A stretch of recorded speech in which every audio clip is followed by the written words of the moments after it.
Good day to you all. My name is Nathalie Vandeperre. I am curator of the East Asian collections at the Royal Museums of Art and History in Brussels, in Belgium. So I'm in charge of the Chinese, Korean and Japanese collections of the museum.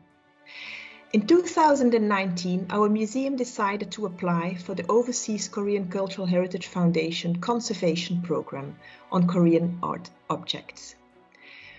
We were planning to celebrate the 120th anniversary of relations between Belgium and Korea in 2021 and were looking for a project to mark the event. We were lucky to be selected, and today 8 objects of our Korean collections have undergone a treatment at the National Research Institute for Cultural Heritage in Korea and are now on show in the National Palace Museum of Seoul. In this presentation, I will introduce the Royal Museums of Art and History to you, its history, its collections, and of course a focus on the Korean collections. I would have loved to do this live with you, but pandemic situation forces us to do it online. As you can see, I'm still working from home, so I hope technology won't fail me. This is my first time recording my own presentation. I will share my screen with you. The Royal Museums of Art and History in Brussels are a federal museum. This means it's a national museum. It counts 4 museum sites across Brussels. It's considered the biggest museum in Belgium. Even 5 sites in the new organization, being the Art and History Museum, that's the main building, the Hall Gate, the Musical Instruments Museum, the Museums of the Far East, and soon adding the Horta Pavilion. It's a small pavilion housing an Art Nouveau sculpture in the park of the Art and History Museum. You can see the buildings here. As you can see, they are very different aspect and also holding very different collections. On top left, starting clockwise, the Art and History Museum, the main building with the main offices and administration also for the whole group. And in the small inlet at the Horta Pavilion. On the left, the Hall Gate. It's a medieval city gate of Brussels and was also one of the first buildings where the museums was housed. Top right corner, the Musical Instrument Museum, completely different architecture. It's in an old Art Nouveau building in the center of town. And then 2 buildings forming the Museums of the Far East in the north outskirts of Brussels, the Japanese Tower and the Chinese Pavilion. Royal Museums of Art and History today hold very diverse collections, going from antiquity over national archaeology to European decorative arts from the Middle Ages to the 20th century, musical instruments and non-European collections we have holding on the Americas, Islamic art, Oceania and Asia. Royal Museums of Art and History can boast a long history, dating back to 1835. In that year, and that's 5 years after the declaration of Belgian independence, the government decided the country needed a museum of history. It was installed in the center of Brussels and its first name was Museum of Ancient Arms and Armor, Objets d'Art and Numismatics. In 1847 already, it moved to the Hall Gate, the old city gate that you saw in the previous slide, and it was then called Royal Museums of Armor, Antiquities and Ethnology. And this creation of an ethnology department is very important. It reflects the growing interest in Western Europe for other cultures. And Belgium was matching the few other Western European countries that were the pioneers of the day, the British Museum, the National Museum of Denmark and the Volkenkunde Museum in Leiden, who already created an ethnology department before. In 1877, the Musical Instrument Museum was created, and in 1889, the Royal Museums of Art and History moved to a larger building because the Hall Gate had become too small, in the Parc du Cinquantenaire, which is currently called Art and History Museum. The ethnological collections, of course, this moving there was quite an enterprise, and they were showcased for the very first time in 1906.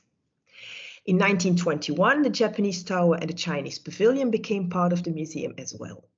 These buildings, with their hybrid exotic architecture, were commissioned by King Leopold II after his visit to the Paris exhibition in 1900. They were initially part of the Ministry of Foreign Affairs in Belgium, But when they became part of the Royal Museums under the name of Museums of the Far East, they hosted collections of Japanese and Chinese export art as well as the Japanese collections. These buildings have been the Museums of the Far East have been closed for renovation since 2013, unfortunately. The earliest acquisition for the East Asian collections, they date back from the early start of the museum. They were the result of a general interest of Belgian collectors for porcelain and armors. As you can see, I picked a Chinese porcelain dish acquired already in 1844, a Japanese armor acquired in 1874, but there was also a collecting of objects abroad for the ethnological department. And this was often entrusted to the Belgian diplomats who, far from being specialized in the field, they often brought back samples of more documentary interest, sometimes low artistic value. I picked for you this set of chopsticks and a knife in a sculpted case. It was acquired in 1843 and it was brought back from Asia by Lannoy, who was the very first Belgian consul sent to Asia. The Asian collections are dispersed over 3 of the Royal Museums of Art and History sites. You have Chinese and Korean collections at the Art and History Museum, Chinese and Japanese export art as well as Japanese collections at the Museums of the Far East, and Asian musical instrument at the Musical Instrument Museum. The Korean collections at the Art and History Museum totals 105 objects. It's considered one of the smallest collections in the museum, but also of a high quality. Estimates go from 300,000 to 1 million objects for the entire museum, so you understand that 105 objects is a very small collection, but we are so happy with it. Among the earliest, however, unrecorded acquisitions of the Korean art are 2 exceptional painted folding screens of the Joseon period. The first one, a 6-fold screen, is of the Gyebyong type. Excuse my pronunciation of Korean. It's a silk screen produced and distributed to commemorate a state ceremony or a state banquet. Usually this type of screen would also have an extra panel on the right and one on the left, so making it 8-fold screen, mentioning the names and positions of officials involved in the depicted ceremony. These outer panels are missing in our museum screen. If complete, these panels would have allowed us to identify the event. But we can still identify the subject. It's a celebration held at a palace, a congratulatory ceremony in the throne hall. In the third panel, it's on the top left in this slide. The throne is, as usual, depicted empty. It's set before a sun, moon, and 5-peak painting. And in the courtyard, we can see civil and military officials in red and blue robes, lying prostrate, flanked by various guards. The second screen of the Royal Museums and Art History collections is an 8-fold screen depicting the classical theme of the banquet in honor of Guo Ziyi. Guo Ziyi was a famous and loyal general of the Chinese Tang dynasty and a symbol of Confucian virtue. The screen is possibly a royal production. The mount is odd also and probably has been altered. It is very unusual to have a border, the blue border you see on the picture, under the image and none above. The quality of both screens is of a high level. They may have been in the possession of a high-ranking official, possibly a foreign diplomat, who received them as a gift. Belgium and Korea have a 120-year-long diplomatic relation since a bilateral treaty of friendship, commerce and navigation was signed in 1901. The similar mount with the blue border and the altered format of both screens may have occurred when they were downsized to fit in a European interior. It is very unfortunate that the provenance in the museum collection is unclear, as they would definitely benefit from a conservation treatment by Korean experts. However, as there is no indication so far that the provenance is problematic, we keep searching the archives, hoping to unravel their history and maybe sometime being able to send them into Korean expert hands for conservation. The following interesting acquisition occurs in 1946 when the museum buys a series of ceramics of the Sangam Celadon type.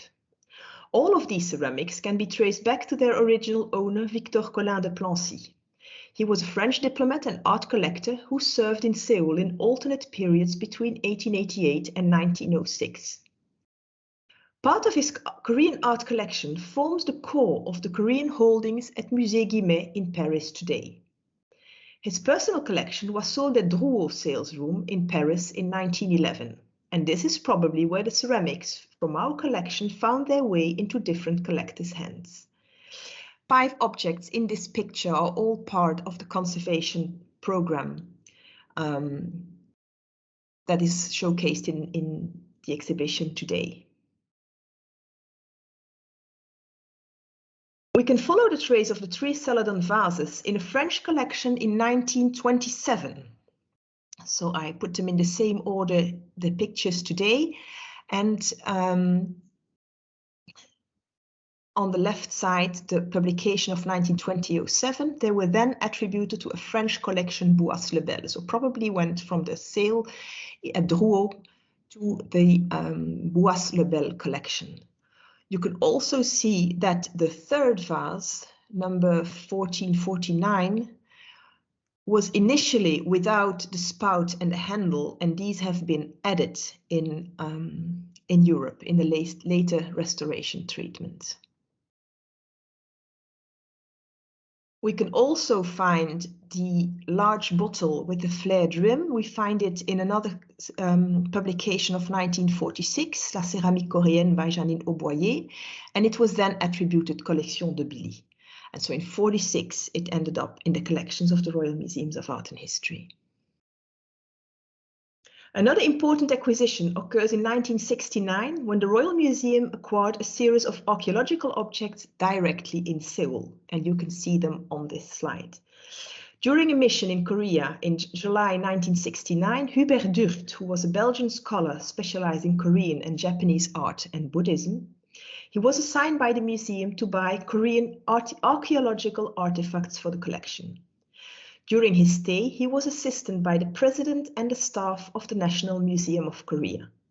He spent 2 weeks meeting antique dealers, private collectors, examining objects, all with the help of Korean experts.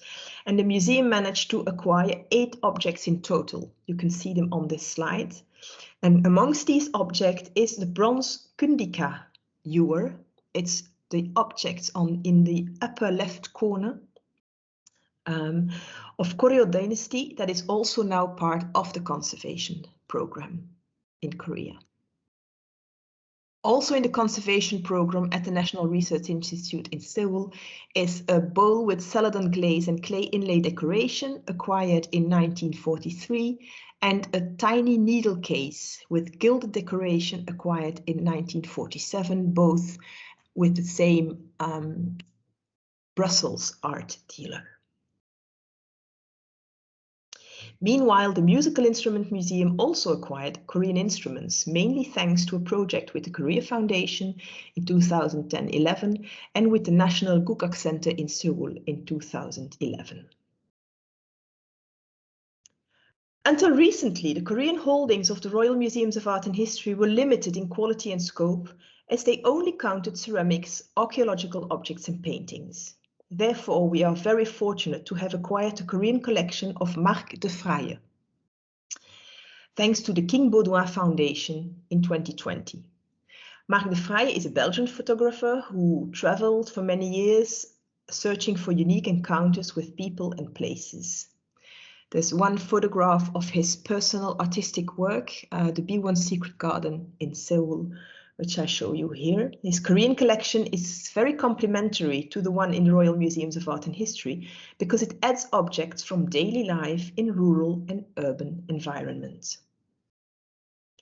Amongst his donation to Royal Museums of Art and History are beauties such as lacquered tray tables or soban that you see in the top middle, 2 different types.